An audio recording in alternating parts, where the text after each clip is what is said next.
Du coup, non, on pas regarder les vidéos. Donc, on est rentré dans la maison. C'est là d'où maintenant, lui, il est venu. Il a commencé maintenant à me faire ça. Alors pour ceux qui n'auraient pas suivi, depuis quelques jours, il y a une grosse polémique, une grosse histoire qui secoue la toile au Gabon actuellement.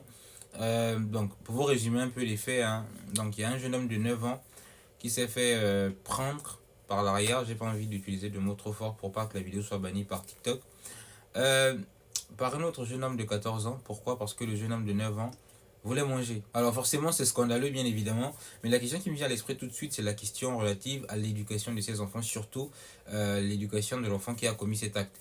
Parce que vous savez, moi je pense que tout part du socle familial. À 14 ans, euh, être amené à faire ce genre d'histoire à son ami alors qu'on n'a que 14 ans, bah, franchement en fait il faut qu'on soit dans un environnement qui est tellement toxique, qui est tellement imbibé par ce genre d'histoire là pour en arriver là.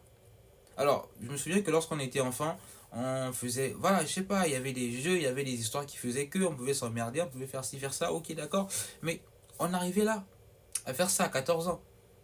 Alors, déjà, là, ce qui est sûr et certain, c'est que ce n'était pas la première fois que ce jeune de 14 ans faisait ce genre d'histoire, avec garçon ou avec fille, hein, peu importe.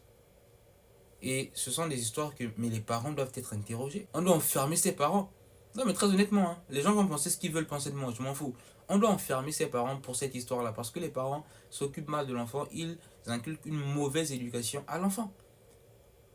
Une mauvaise éducation à l'enfant. Le problème est que lorsque vous éduquez mal votre enfant à la maison, l'éducation que vous n'assurez pas à la maison, l'enfant retrouve cette éducation-là dehors.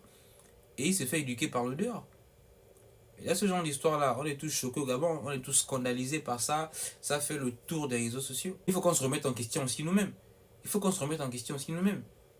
Parce que je sais que même moi, lorsque j'étais enfant, ce genre de choses, certes, c'était extrêmement rare, mais globalement, à cet âge-là, même beaucoup plus jeune, c'est des choses qui arrivaient et qui se faisaient. Et encore une fois, c'est un problème d'éducation. C'est un problème d'éducation. Et aussi les parents de l'enfant qui s'est fait prendre.